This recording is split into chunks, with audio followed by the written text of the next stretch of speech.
사회생활이나 직장 생활에서 굉장히 많이 유용하게 사용하고 있는 성격 유형 검사 중에 디스크 유형이 있습니다. 여기에서는 사람을 외향적이냐 내향적이냐로 나누는 것과 또 하나는 일 중심의 사람이냐 관계 중심의 사람이냐로 구분합니다. 이것에 따라서 여러분들은 다양한 전략을 세워야 되는데요. 어떠한 전략으로 어떠한 화술, 어떠한 인간관계를 만들 수 있을지 오늘은 그것에 대해서 말씀드리도록 하겠습니다. 안녕하십니까? 생각하는 즐거움 C채널 LBC 소장 임철웅입니다. 오늘은 제가 앞서 말씀드린 것처럼 이제 디스크 유형에 대해서 말씀을 드릴 텐데요. 이 고품격 화술 강좌 대화의 클래스에서 다루는 것이니만큼 제가 이제 디스크 유형을 하나하나 자세히 말씀드리기보다는 각 유형을 구분하는 간단한 팁과 그 유형들을 그 유형들에게 어떻게 대응할지 그 화술 그리고 그 인간관계의 기법 이런 것들을 좀 말씀을 드릴게요. 일단 이 디스크 유형은 크게 사람을 네 가지로 구분을 합니다. 이 구분하는 기준은 MBTI에서의 외향성하고는 조금 다르긴 하는데 이해하기 쉽게 그냥 외향적이냐 내향적이냐로 구분하시면 괜찮을 것 같아요. 그래서 이 사람이 이제 외향적이냐 내향적이냐 차이가 하나가 있고, 이 사람이 일을 중심으로 하느냐 아니면 인간관계를 중심으로 생각하느냐, 이 두 가지로 나눌 수가 있어요. 그러면 이 두 가지 기준에 따라서 총 네 가지 유형이 나오는데요. 일 중심이면서 외향적인 사람은 주도형입니다. 주도적이다는 뜻에서 이제 앞자를 따서 D형이라고도 하죠.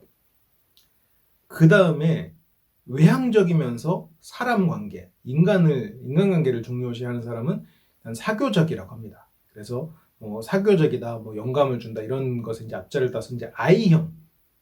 그리고 이 인간관계를 중심으로 하면서 내향적인 사람은 이제 안정적으로 다른 사람과 교류한다, 배려를 한다 이런 것은 이제 앞자를 따서 S형이라고 합니다. 그리고 마지막으로 일 중심의 사람이면서 내향적인 사람은 이제 신중하다라는 뜻의 이제 앞자를 따서 이제 C유형. 그래서 이 앞자들이 모여서 디스크 유형, DISC 이렇게 되는 거죠. 이 유형들을 각각 떠올려 보니까 여러분들 저렇게 구분하니까 내 상사가 뭐겠구나 라는 좀 감이 오시나요? 감이 안 오신다면 몇 가지 기준을 좀 더 말씀드려 볼게요. 일단 그 사람이 말이 좀 빠른 편이다. 그럼 외향적인 것을 의심해 볼 필요가 있습니다. 그리고 말이 자주 바뀐다. 그러면 굉장히 높은 확률로 외향성일 가능성이 커요. 그리고 말이 좀 많은 편이다. 그것도 외향적일 가능성이 크죠. 예를 들어서 어떤 모임에 갔는데 자기 소개를 자진해서 자기가 직접 한다. 그러면 거의 높은 확률로 외향적일 겁니다. 근데 이제 내향적인 분들도 이제 스스로를 바꾸고자 하는 마음에서 그런 걸 연습하는 분들도 있으니까 이런 걸로 너무 이제 딱 확정을 짓기보다는 이제 그런 것들을 좀 모여서 그런 정보들을 모아서 이 사람을 판단할 수 있겠죠. 그리고 여기서 이제 디스크 유형에서 외향적인 사람들은 좀 제스처나 이런 게 좀 커요. 음의 높낮이도 좀 크고, 그럴 가능성이 크죠. 그리고 인간관계를 봐도 막 새로운 사람들 만나고 이런 것들을 좀 즐겨 해요. 근데 이제 여기서 이제 내향적인 사람은 그 반대인 거죠. 지금 제가 말씀드린 것과 반대가 되면 내향적인 사람이다라고 생각해 볼 수 있을 것 같아요. 그래서 이제 이런 걸 토대로 이제 그 디스크 유형에서 위에 있느냐 아래에 있느냐 이렇게 이제 구분해 볼 수가 있고요. 그 다음으로 이제 그 사람이 일 중심이냐 사람 중심이냐를 생각할 때는 대화를 할 때 그 대화의 시작이 일에 대한 거냐 아니면 그 주변에 이제 관심이나 흥미, 자기 이제 최근 흥미 혹은 나의 흥미 이런 것이냐. 근데 혹시라도 이 사람이 이제 과거 주변의 흥미로 이런 걸 시작했어도 빠르게 일 얘기로 들어가면서 일 얘기가 중점으로 된다는 건 그냥 일 중심의 사람일 가능성이 큰 거예요. 그냥 주변 이야기를 좀 살짝 하면서 그냥 배웠던 대로 이제 그렇게 한번 하고 자기가 원래 해야 되는 일 중심의 이야기를 하는 것, 이제 그렇게 판단을 하시면 될 것 같아요. 이제 그러면 이제 대화를 하면서 이 사람이 이제 어디에 중점을 두느냐. 그래서 이 사람이 이제 상사인데 내가 일부러 대화의 주제를 흐리면 안 되겠지만 다른 사람이랑 대화하는 것만 봐도 다른 사람이 주제를 살짝 흐려도 바로 일 얘기로 돌아와서 일 얘기를 하는 이제 그런 사람들이 있어요. 이제 그런 사람들이 이제 보통 일 중심의 사람일 가능성이 이제 굉장히 크죠. 그리고 이제 일 중심의 사람들은 뭐 꼭 회사에서만 구분할 수 있는 게 아니니까 자기 개인 시간을 방해받는 것을 좀 싫어해요. 누가 이제 자기가 뭔가 집중했을 때 들어오면 굉장히 불쾌하게 생각합니다. 그리고 무언가를 이렇게 제시를 할 때도 근거나 이런 것을 좀 더 따지는 편이에요. 그리고 무언가를 할 때도 그냥 혼자 하는 게 좀 더 편하다고 느끼는 이제 그런 경향성도 좀 있죠. 그래서 무언가를 이제 남한테 부탁할 때도 이제 그냥 지시하는 쪽이 좀 더 수월한 그런 쪽이면 일 중심의 사람이다라고 볼 수 있을 거예요. 그래서 이렇게 기준을 나누어서 보면 저 사람이 지금 외향적이면서 일 중심의 사람이구나.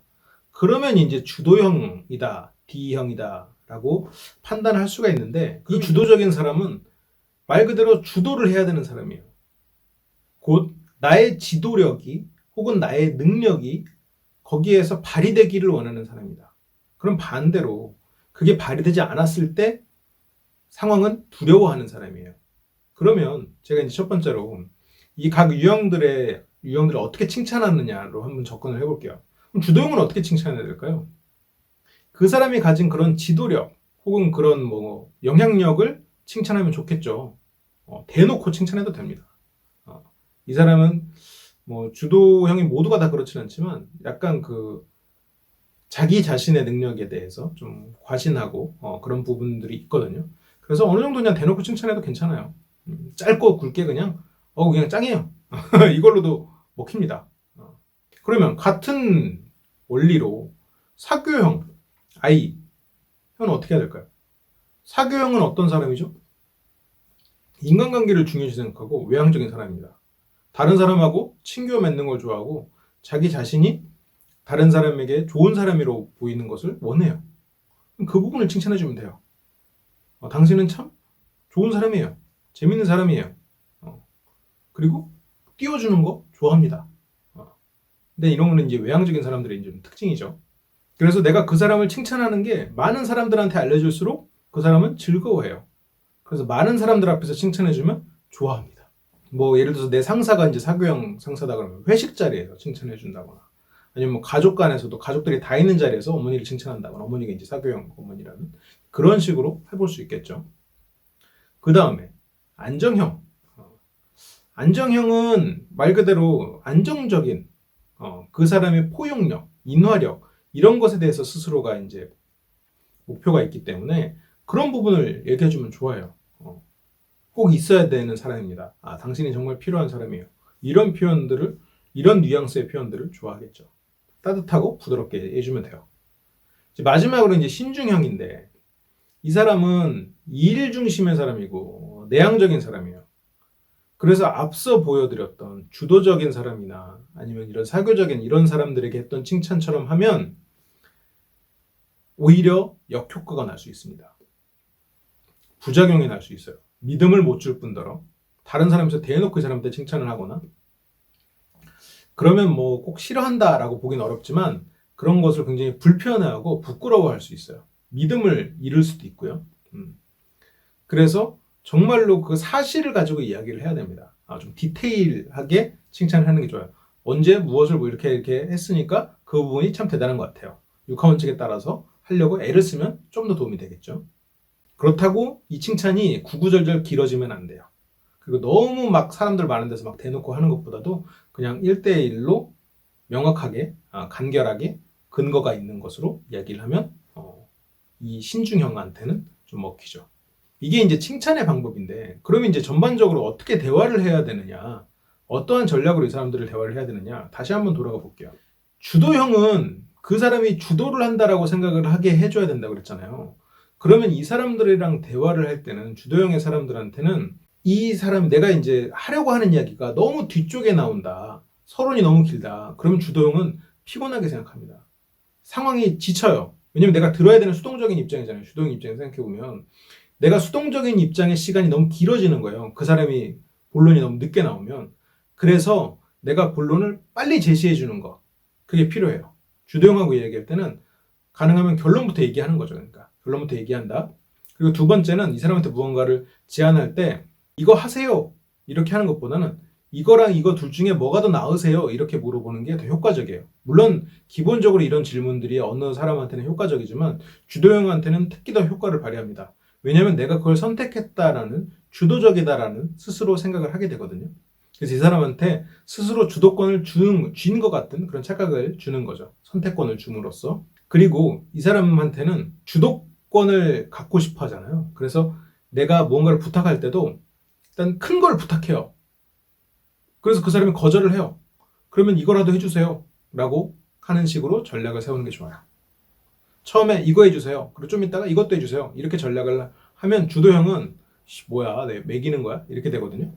근데 내가 큰 걸 부탁했다가 내가 안 된다고 했잖아요. 그러면 이거라도 이렇게 되면 주도형은 자기가 이제 무언가를 베푸는 입장이 됐잖아요. 그것만으로도 굉장히 이제 희열을 느낍니다. 희열이라면 좀 너무 과한 표현인가요? 그래서 이런 식의 표현을 도어 인 더 페이스 전략이라고, 얼굴부터 디민다. 문에 이제 얼굴부터 디미는 전략인 거죠. 그래서 일단 얼굴부터 디밀고 얼굴 들어갔는데 몸도 좀 이런 식인 거죠. 얼굴 안 돼요? 그럼 몸이라도 좀 뭐 이렇게 접근하는 식으로 이렇게 생각해보면 돼요. 그래서 그 사람을 강자의 위치로 올려놔 주는 거죠. 이게 안 되면 이거라도 좀 부탁드립니다. 이거라도 해주시면 뭐 이런 식으로. 그래서 그 사람이 이걸 해줄 수 있는 특별한 사람, 이런 인상을 주면 주도형이랑 대화를 하는 데 있어서 훨씬 더 수월하죠. 그러면 사교형은 어떨까요? 사교형이랑 이야기할 때 이제 중요한 포인트는 나는 당신과 친하다예요. 나는 당신과 친한 사람입니다. 좀 친한 척 해도 돼요. 그리고 친한 척 하려면 어떻게 해야 되죠? 칭찬하고, 아우 대단하다 인정하고, 공감해주고, 가능하면 비판하지 말고.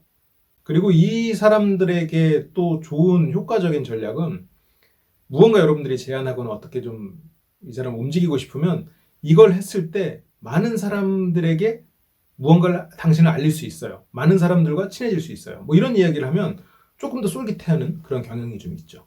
그 다음에 이제 안정형, 내향적이면서 이제 사람 중심의 사람은, 이런 사람들은 갈등을 되게 싫어해요.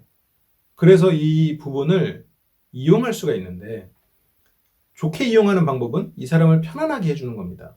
그래서 대답하기 편한 것부터 질문하면서 서서히 서로가 친해져가는 그런 과정을 밟는 것도 방법이고요.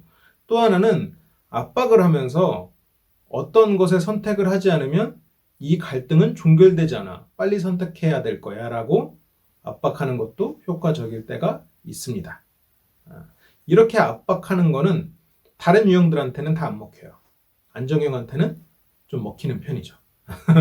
물론 지금 이런 성격 유형 자체가 100% 신뢰할 수 있다, 그런 건 아니에요. 그럼에도 불구하고 이러한 유형들, 이러한 차이들에 대해서는 이러한 대응법이 있으니 다 익혀두시면 상황별로 여러분들이 선택해서 진행할 수가 있겠죠. 그래서 이 안정형 같은 경우는 이제 갈등 해소가 포인트예요. 그래서 편안함과 갈등 해소가 포인트인데, 그래서 이 갈등 해소를 악용할 수도 있고, 물론 악용이라기보다는 좀 전략적인 사용이라고 표현하는 게 낫겠죠. 이렇게 할 수도 있고, 반대로 갈등이 애초에 시작되지 않았다고 느끼도록 편안하게 할 수도 있겠죠. 관계를 좋게 계속 이어가려면 갈등이 처음부터 없었던 것처럼 이렇게 쭉 편안하게 서서히 텐션을 올라가는 식으로 대화를 하는 게 좀 더 낫겠죠. 마지막으로 이제 신중형. 이 신중형이 내향적이고 일중심의 사람이다 보니까 좀 딱딱하면서도 좀 말이 없어서 좀 소극적으로 보일 수 있는데, 실은 가장 까다로운 상대이기도 해요. 왜냐하면 말 그대로 이제 사실을 갖고 이야기를 해야 되거든요. 이제 근거를 가지고. 그러면 내가 가진 게 없으면 이 사람과는 거래를 할 수가 없는 거예요. 물론 모든 사람과 할 수가 없다라고 생각해야 맞지만, 내가 좀 가진 게 부족해도 뭐 친해지면서 풀어나갈 수 있는 사교형이나, 아니면 이 사람에게 주도력을 주면서 풀어나갈 수 있는 주도형이나, 아니면 이 사람에게 갈등 해소를 강조하면서 풀어나갈 수 있는 안정형. 근데 신중형은 그런 거 하나도 안 돼요. 그 근거가 필요해요. 그런 면에서 이제 좀 접근법이 달라야 되는 거죠. 그래서 이 신중형하고 얘기할 때는 감정에 가는 호소하기보다는 이성적인 이야기를 하시는 게 좋아요. 그리고 이 사람들한테는 지금 흑백 논리에 빠져 있다, 답은 꼭 그것만이 아닐 수 있다, 이런 식으로 이야기를 풀어나가면 조금 마음이 흔들릴 때도 있습니다. 내가 혹시 지금 너무 답을 하나로 보고 있는 건가? 이제 그런 식으로 이제 흔드는 거죠.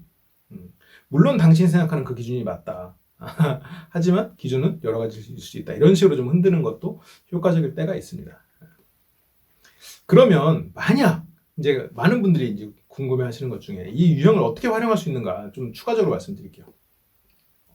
내 상사가 이 네 가지 유형 중에 하나다. 어떻게 대응하느냐. 내 윗사람이 혹은 내가 어렵게 생각하는 사람이 이런 유형 중에 하나다. 어떻게 하느냐.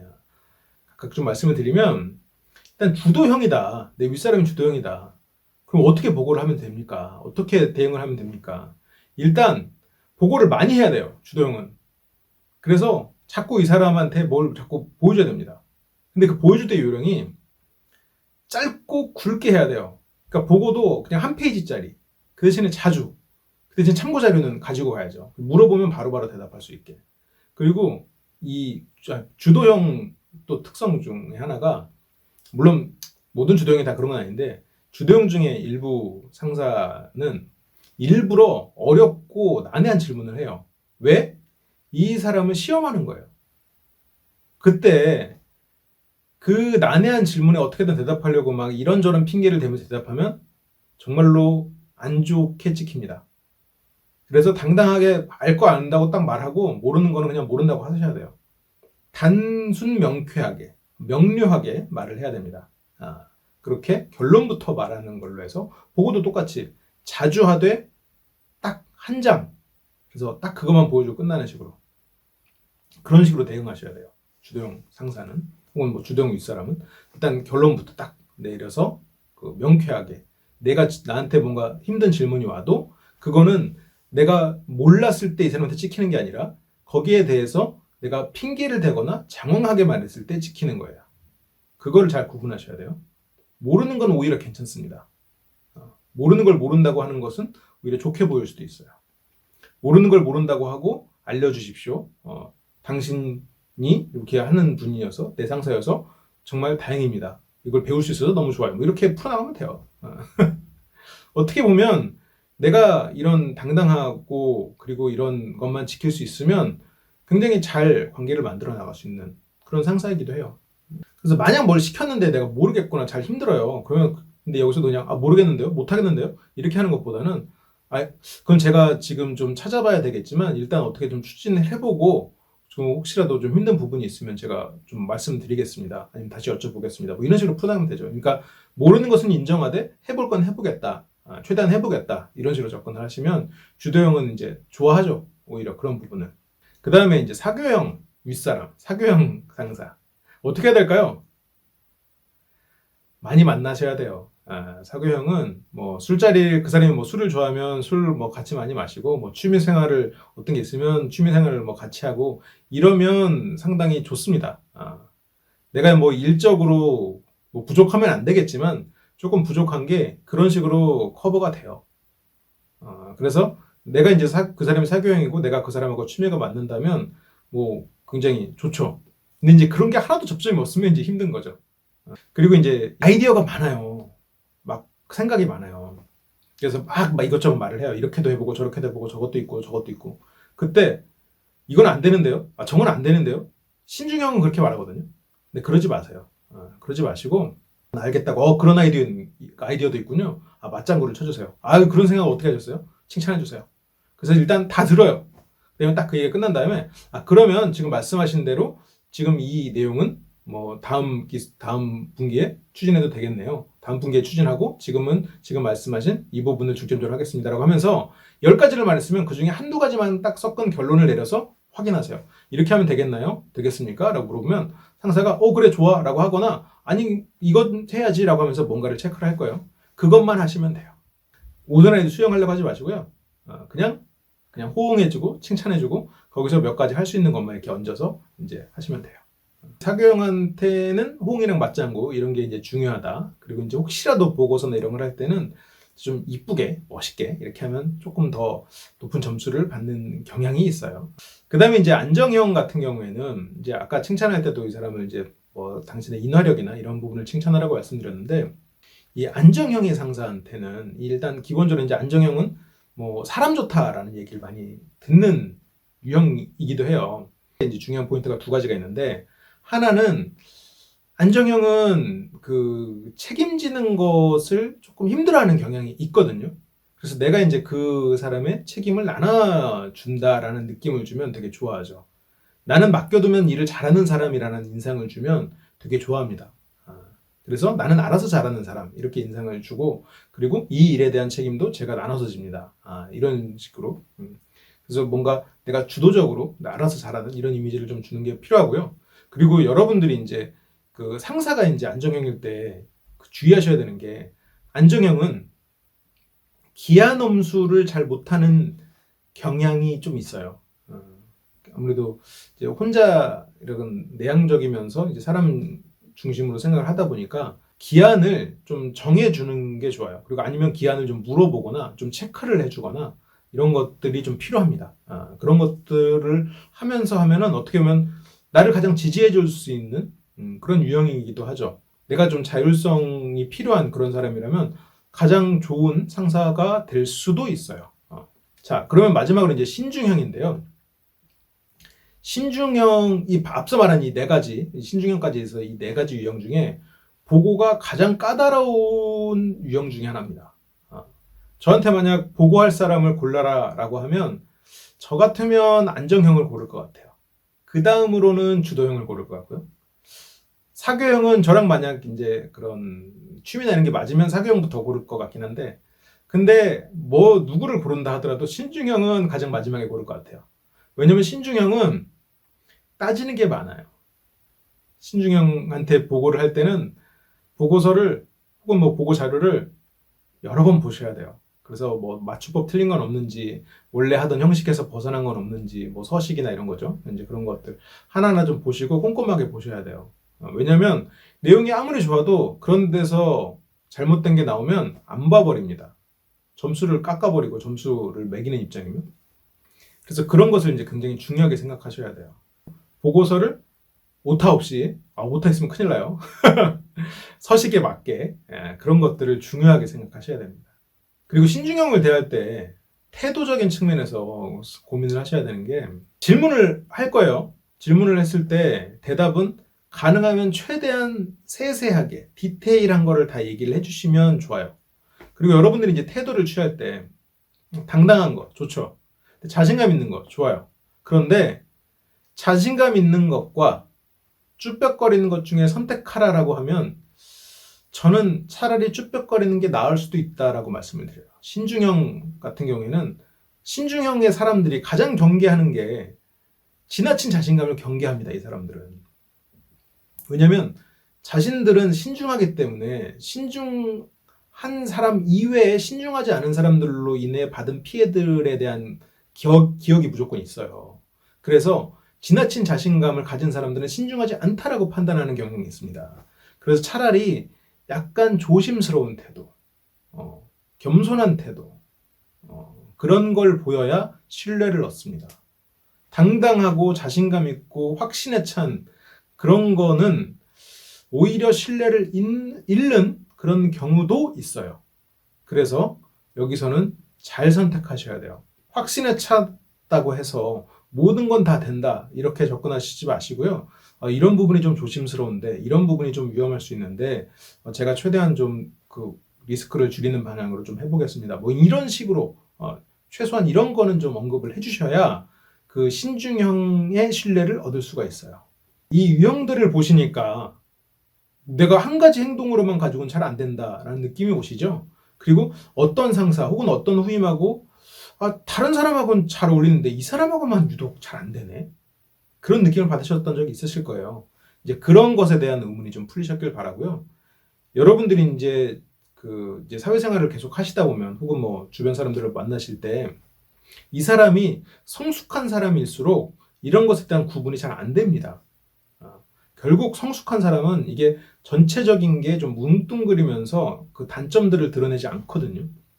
그리고 나와 다른 유형이나 나한테 잘못하는 유형의 사람도, 그러니까 내 유형이라면 원래 잘못한다고 느꼈을 그런 사람에 대해서도 포용력을 갖춰요. 그래서 어떤 유형도 수준이 높아지면 그런 것에 대해서는 좀 뭉뚱그려지죠. 그럼에도 불구하고 여러분들이 이런 것들을 일단 알고 하나하나 유형별로 대응을 하다 보면 조금 더 유연한 여러분들의 사고가 열리고 대처 방안이 나오실 거예요. 그리고 좀 더 노련하게 사회생활을 하고 그리고 주변 사람의 인간관계를 만들어갈 수가 있겠죠. 그런 의미에서 오늘 강의가 좀 많이 도움이 되셨길 바라고, 오늘 강의는 좀 대화의 클래스에만 있기에는 좀 심리 얘기가 좀 많이 들어갔던 것 같아요. 최대한 그 기본적인 디스크 얘기는 좀 안 하고 이 대응이나 이런 쪽 얘기만 좀 하려고 했는데, 좀 어떻게 보면 처세 이야기도 좀 많이 들어갔던 것 같고, 그런 면에서 좀 여러 가지 면에서 좀 도움이 되셨길 바랍니다. 그래요. 오늘 내용은 여기까지고요. 제가 일요일마다 1시부터 3시간 동안 워크숍 진행하고 있는 거 아시죠? 자유롭게 오셔서 다른 사람들과 대화도 하고 저의 짧은 강의도 듣고 미션도 받아서 수행해 가시면서 여러 가지 화술에 대한 기술도 익혀보시길 바래요. 그리고 제가 쓴 책, 최근에 쓴 스몰테크, 그리고 지난번에 썼던 마음을 훔치는 대화법 이론편, 실전편도 많이 관심 가져주시고요. 그리고 혹시라도 궁금한 점이나 필요하신 사항이 있으시면 영상의 댓글이나 아니면 네이버 카페 LBC 아카데미로 오셔서 질문을 남겨주시면 제가 영상으로 답변을 드릴 수 있도록 하겠습니다. 그러면 저는 또 다음 시간에 더 좋은 컨텐츠로 돌아오도록 할게요. 시청해주셔서 감사합니다.